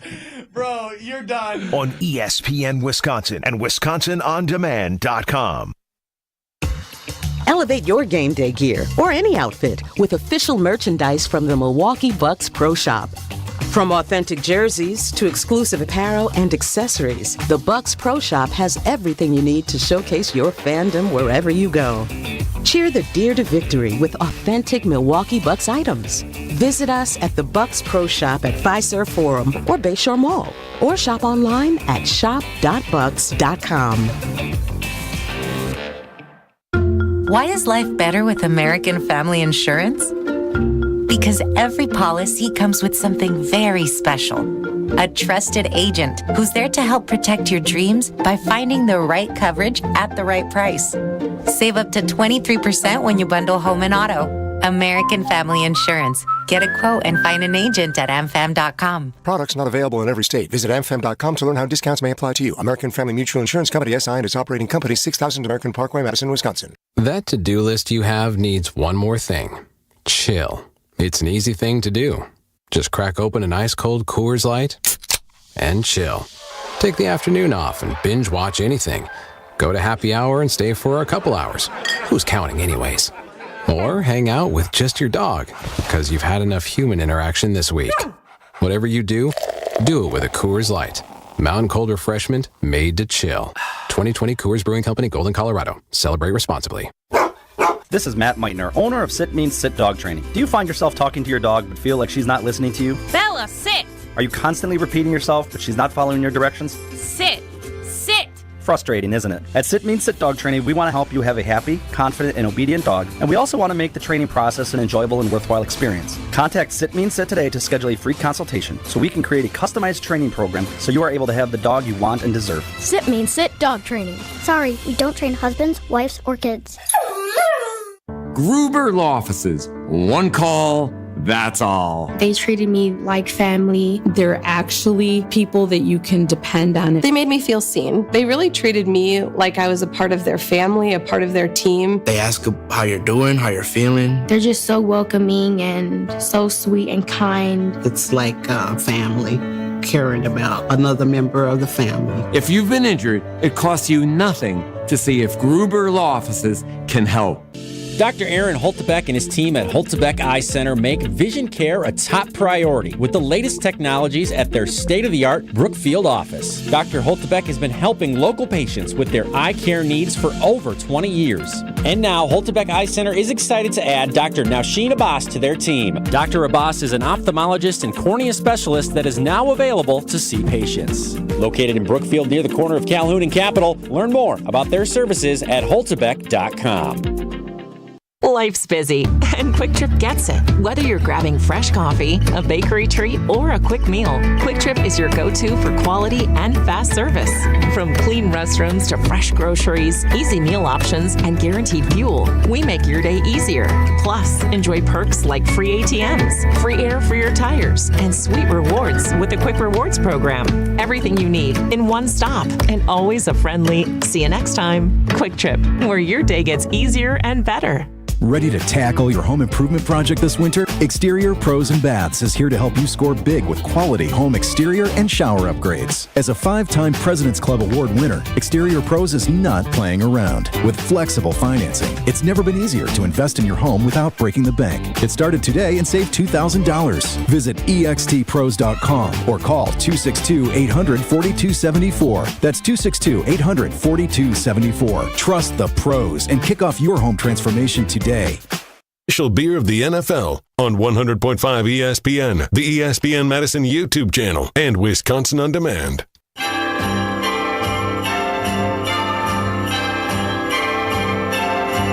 Happy holiday. Happy holiday. Happy holiday. Happy holiday. While the merry bells Happy holiday. Thank God I'm not a Bears fan. I just got this on my Facebook. Caleb Williams, 77, just 77 pass attempts without an interception away from breaking Aaron Rodgers' all-time record of 402. He's hardly a quarter of the way still to go. Who cares, man? The Bears, that's pitiful. I'm Alex Gravatt. This is KBN. You just heard the voice of Adam Mertz laughing it up, yucking it up at the expense of our Bears fans, the fans down south. Big game tonight. Oh, yeah. Are you dialed in, Jesse? For the fantasy football championships that I am a part of, you can bet Jackson Smith and Jigba, and we're dialed in. I was gonna say I couldn't think off the top of my head of anyone in that matchup, but Jackson Smith and Jigba has been on a tear to the end of the season, especially against the Packers. He got one extra point, and I lost the game. So that was tough, but. Hardest thing about this week, you had 2 games yesterday, 1 tonight, 3 on Saturday, the whole Sunday slate, and a Monday game. Fantasy championships are going on. So every game that stands alone, there's like one player involved in the games that I'm a part of. And I was like, okay, well, I wasn't going to sit down here and watch Chargers-Patriots at noon on Saturday. But you know what? Or Drake May, I guess we're going to have to find out. There's no way you have Drake May and you made the champion. Maybe the toilet bowl game, Jesse. No, who is... Yeah, I forget who it is, but there's somebody in that game. Oh, Gus Edwards. We'll see if he runs it back like he did last week for the Chargers. But, yeah, huge fantasy week. And a lot of stress trying to get these lineups all set around the holidays. I know. It feels like NBA. It feels like fantasy basketball, which is... the reason I don't do it is because I have to always be so dialed in. But yeah. It also makes for a very dramatic finish, right? Like, you get to see it happen in slow motion almost, one player at a time. Mertzy, are you in any of your championship leagues? You know, I am not actively in any fantasy at this point. What? Yeah, believe it or not. I gave up. So I used to be big in baseball, probably more than football. And it was that daily grind that just got to me. And you got guys that start, researching guys when they're in Double-A and are ready to pounce on the next great, up-and-coming talent. And I felt the same way for NFL, and that's why I got out, was just the folks that are sitting on the waiver wire constantly and just picking up players. And I felt like I was always distracted and always a step slow. So it just lost its appeal to me. Yeah, and this week in particular, you'd be in over your head because it's just nonstop. I mean, are there any 2 games happening at the same time the whole week? It feels like borderline impossible. So just on Sunday. Just on Sunday. That's wild. But yeah, so I'm feeling pretty grateful. 844-770-3776. This is KBN running across the ESPN Wisconsin radio network. You could chime in. Let us know about anything you want to talk about, but particularly about the Packers-Vikings as they get ready. Who's your X factor? Who holds the most importance as we get ready for what I think is the most important game down the stretch for the Packers, but perhaps the most important game of the entire season? In Mertzy, I could be off base here, but it feels like the first game was a get-right game. That first game coming back for Jordan Love, and it didn't get right? Like, the Packers continue to go on a tear. They've only lost to the best teams in the NFL, or the NFC, I should say, but many of those games are in-division games. So where do you fall on that? Is this the most important game? Yeah, I mean, in terms of give me the scenario again of the time frame of what you're saying is the most important game, because obviously this is more important than the Bears coming up. Are you reflecting on like this whole stretch? I think of the entire season. The entire season. There is no single game that is more important than this one right now. I think that's fair. I would have built up maybe the game against the Lions mid-season, just because that was going to determine who is having the inside track the rest of the way toward home field, or at least a division championship. But at this point, the way that things have shaken out since, going back to since Thanksgiving, I would say for sure. And it's just really important for them to get on the right tone, beat a team in a place that's hard to win historically, and show that there's something to deal with in the playoffs. 844-770-3776 is your way into the show. This is KBN. I'm Alex Gravatt alongside Adam Mertz in for the guys. And Bill in Madison joins us. Bill, what'd you get for Christmas? A truck that's got a bad transmission. As in you were gifted the rest of the truck? Because that's a pretty good gift. No, as in I realized Just the other day, my truck needs a new transmission. So that's what I got for Christmas. Yeah, that's a lump of coal. Happy holidays, man. What you got for us, Bill? Yeah, you guys were talking about the most important game coming up. Is it this weekend or next weekend? And it's the Bears. It's always the Bears. We've already clinched the playoffs. We can win or lose against the Vikings. I don't even know if Jair should play, even if he's good. Rest him until the playoffs. It doesn't matter. But Bill. I mean, seeding matters. Bill, yeah, the seeding, there's a lot of importance. It's the difference between taking on a Rams team who is admittedly hot or Atlanta and the Philadelphia Eagles, who is red hot, whose team is just so good. Doesn't that matter to you? I honestly, no. I think we could beat any team. I think we should rest up, but it's always the Bears. If the Packers were to go, God forbid, 2 and whatever it is, 16 or 14 or 15, however many games we play, and we beat the Bears twice, that's fine. That's a win on the season. Wow. I mean, I hardly even think about the Bears at this point. The Bears are an afterthought to me because they've stunk for so long. It's an 11-game win streak. Absolutely. But, I mean, we beat them. That's what's important, is we beat the Bears. I love that that's your mindset coming in. I would hate to be the Ohio State of this year where they're looking hot, they're great, they're number 2 in the country, they're fantastic, and they lose to Michigan, their rivals. Thanks so much for the call, Bill. I would hate to have that be the case for us this season and suddenly we lose a spot to Washington. But I think that this is such an important game because you set the expectation of, no, we're not just beating all of the bad teams on our schedule. We're beating good teams. And the Minnesota Vikings are a very important rival to the Packers, and they are a really good team this year, whereas the Bears are just... They're 77 pass attempts away from taking over as the number 1 all time with no interceptions or whatever the stat was. Mertzy, what are your thoughts? I mean, so that's old school. That's the old school longtime Packers fan. You can tell because that was always the measuring stick through the years and through the dark years of the late 70s and 80s. I know that's all that mattered was just beating the Bears, so that you had some pride at stake. It would be, don't get me wrong, it would be humiliating to beat the Vikings and then lose to the Bears in the regular season finale, but it wouldn't change the outcome. It wouldn't change my outlook for the playoffs. It'd be more like a stub toe sort of thing heading into the following week. So I'm sticking with the Vikings, out of those 2 games for sure, and I'm sticking with the Vikings. Me personally, I have so much more animosity toward the Vikings. And I think it's just because the Bears have been terrible. But there's also like a respect factor between those 2 fan bases.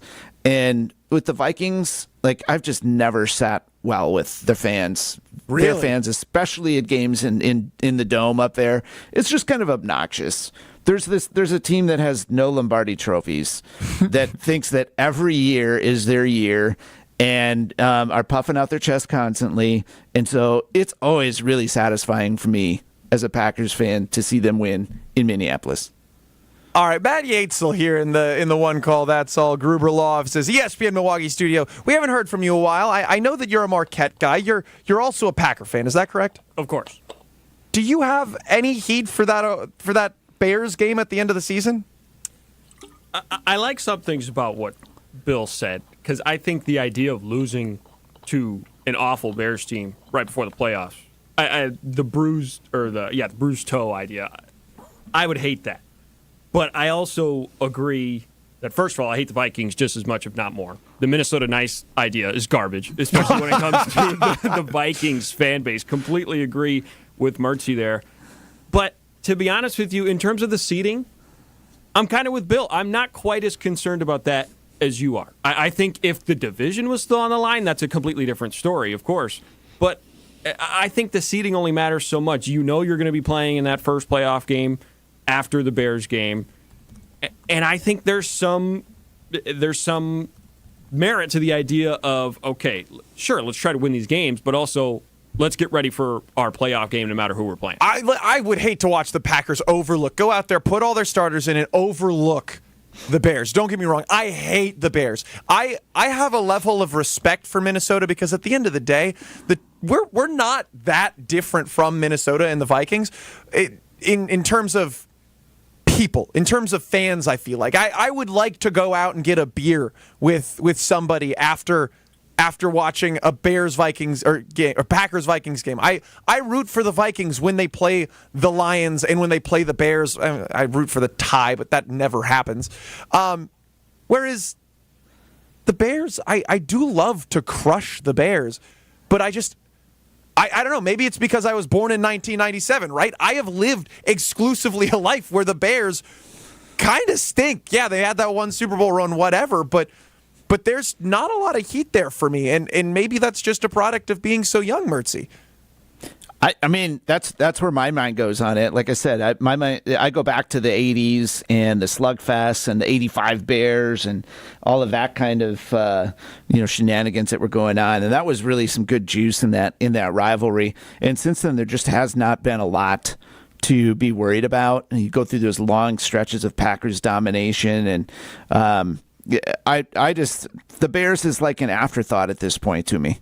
The Bear game, don't get me wrong, the amount of history and passion that has been poured into this for years and years. The historic players, the NFL championships before the merger, the Super Bowl championships that the Packers have won since the merger. The Bears have their one. Good for them.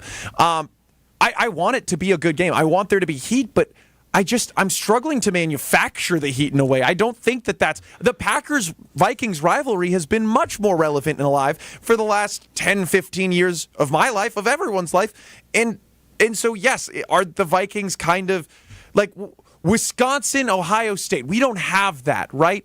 It's kind of like if we were Ohio State, the Green Bay Packers, and Chicago was the Badgers, and I hate that. And I understand why they have all of the fire and want to come get us, but at the end of the day, I'm not that bothered by the Bears. I'm quite bothered by the Vikings right now, and so I really want this game to be a slaughter. I want to go out there and prove to the NFL, put the NFL on notice and say, hey, the Green Bay Packers, we're hot and we're here to stay. Any final thoughts on that one, Mertzy? No, I disagree with your point about the need to show that you can beat one of the better teams in the league. I think that's a very important thing for the Packers to do heading into the playoffs, part for the rest of the league and part for themselves. Just having that win, kind of a signature win under your belt that you can feel good about where you're headed directionally into the playoffs. And that's why if you get that one, a crazy, as long as it's not just a disaster and people get hurt against the Bears, I'm really not that worried about the outcome of that game. What would be worse for the Packers? Beating the Vikings and losing to the Bears, or beating the Bears and losing to the Vikings? Yeah, and I definitely go with the former. I mean, the worst one is beating the Bears and losing to the Vikings. That's worse. Out of those two. Yep. I tend to agree. So then we've answered.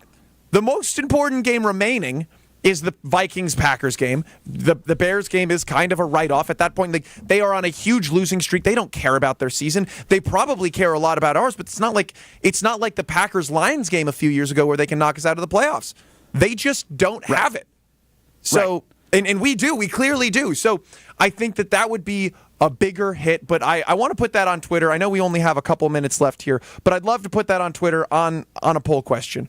What is a bigger deal? Or what would be the bigger deal? What would be worse for the Packers is how we'll word it. Beating the Vikings and losing to the Bears, or losing to the Vikings and beating the Bears. This is KBN across ESPN Wisconsin. You're listening to Kyle Brust and Nortman, KBN. Oh, no, not Coach Booty. People said yes, good riddance. He didn't do enough. Not Coach Bud, but Coach Booty. They call him Booty, Bud? Did they call him Coach Booty? Bud. You know when I said Booty. Only his friends call him Booty. On ESPN Wisconsin and WisconsinOnDemand.com. After every single green and gold game, you can say it doesn't matter, but that's not being fair. There's only one place to go for instant reaction. Once, since they won the Super Bowl in 2010, one season, have they done better than 10th in points given up. And to give yours on the Boda Box Wine Line. Tune into Green Bay Game Night with Homer after every green and gold game. Right here on 94.5 ESPN, the Wisconsin On Demand app, and at ESPN Milwaukee on YouTube. Football season. Best time of the year and my favorite time of the year. This is ESPN Wisconsin's Brad Nortman. On game days, my favorite teammate is a cold carbless in my hand. Premium cocktails in a can made right here in the great state of Wisconsin. Maybe it's when I'm at the tailgate ahead of kickoff or getting ready at home for the game. Carbless is there. 0 sugar, 0 carbs, and gluten-free. Carbless features classic cocktails like margarita, Paloma, and even Moscow Mule, and vodka cocktail flavors like cranberry, lemon, and peach. Find it on your next grocery trip. Carbless. Less is more. Wisconsin Indoor Golf Center is hosting their first ever tournament with $750 in cash prizes available. Hey ESPN Milwaukee, this is Gary Ellerson, and Wisconsin Indoor Golf Center invites you to play in a 2-man scramble at Whistling Straits, all from their comfortable golf simulators. Grab a friend and sign up today at WisconsinIndoorGolfCenter.com. The tournament costs $120 per pairing and is happening now through December 31st. Your winter chance to play Whistling Straits awaits. WisconsinIndoorGolfCenter.com. Ready for a win? Well, it's your year. At Potawatomi Casino Hotel Milwaukee, you could win over $2,000 in free play every month all year long. Just play your favorite games and you might take the stage in the It's Your Year game show. 25 winners each Thursday. There's $300,000 in cash and prizes up for grabs this January. Yeah, we think it's your year. More info at paysbig.com. Must be 21 years old to play.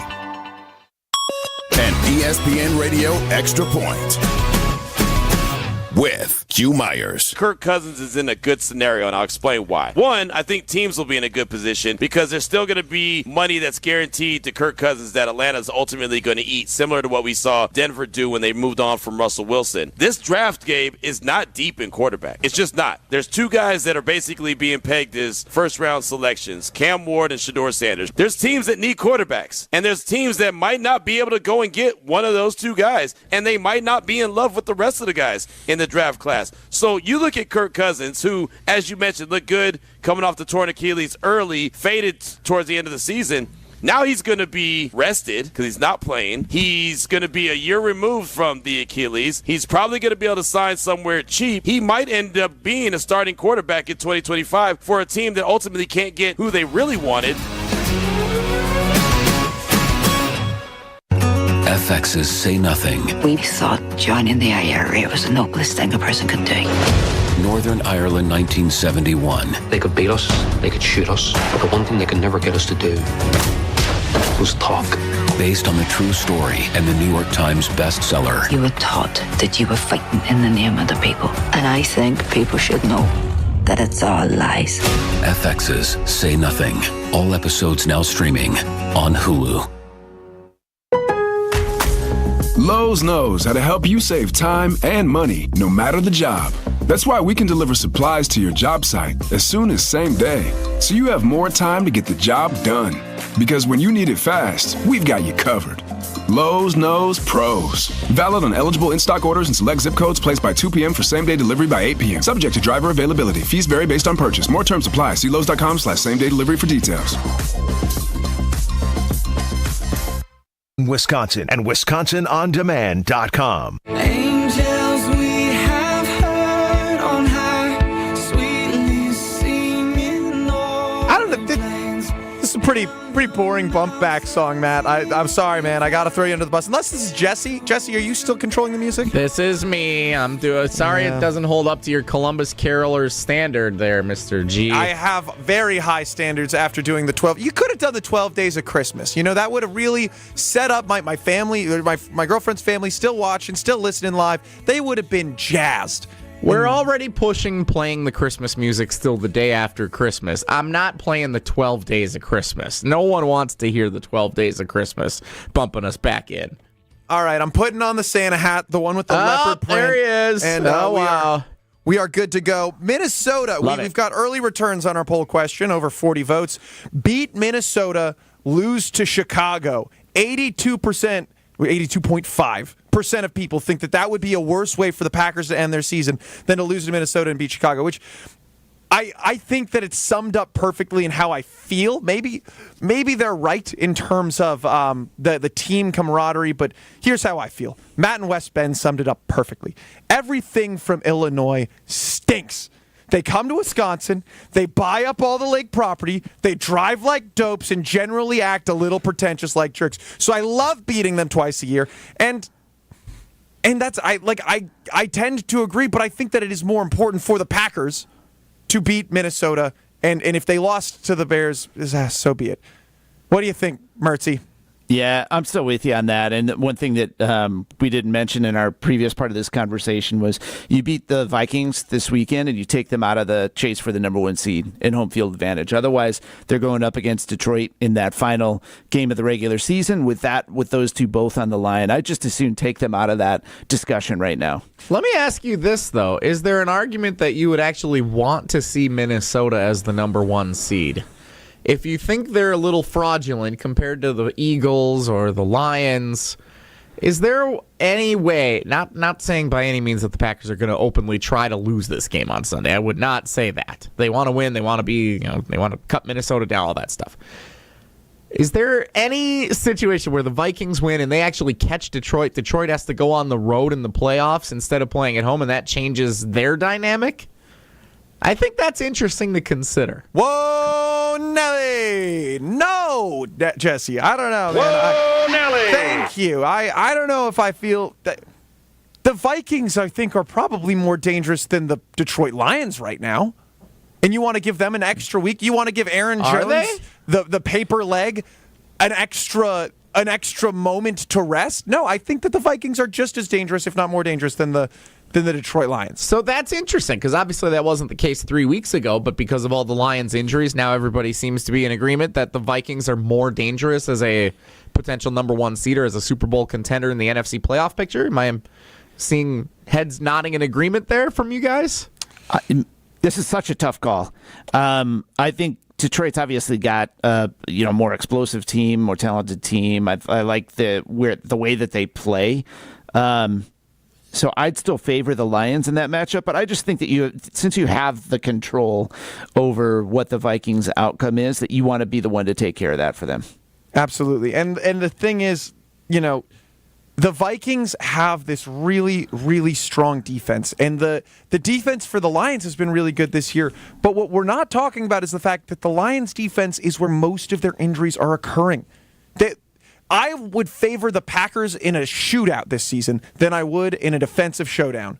Even with the defense playing as good as it has, even with the Packers offense having moments of interception worries and whatnot, I would rather win a game predicated on offense than on defense with this team right now.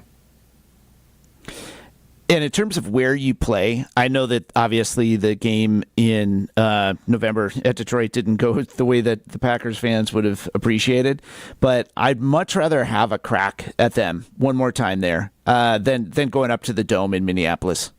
I just have much better feeling about that in my gut.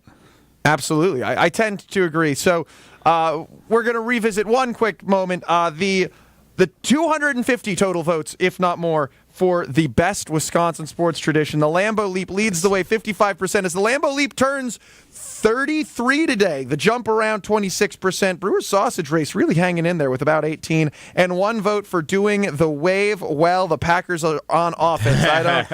Good for them, man. This has been KBN across ESPN Wisconsin. We're getting you ready for Minnesota Vikings, Green Bay Packers this weekend at 3:25. Discount Liquor. There's nothing quite as celebratory as popping open a bottle of bubbly and pouring a crisp glass of champagne. And we do it pretty often on New Year's Eve. But have you ever wondered why? Hi, this is Marie from Discount Liquor. The tradition of toasting champagne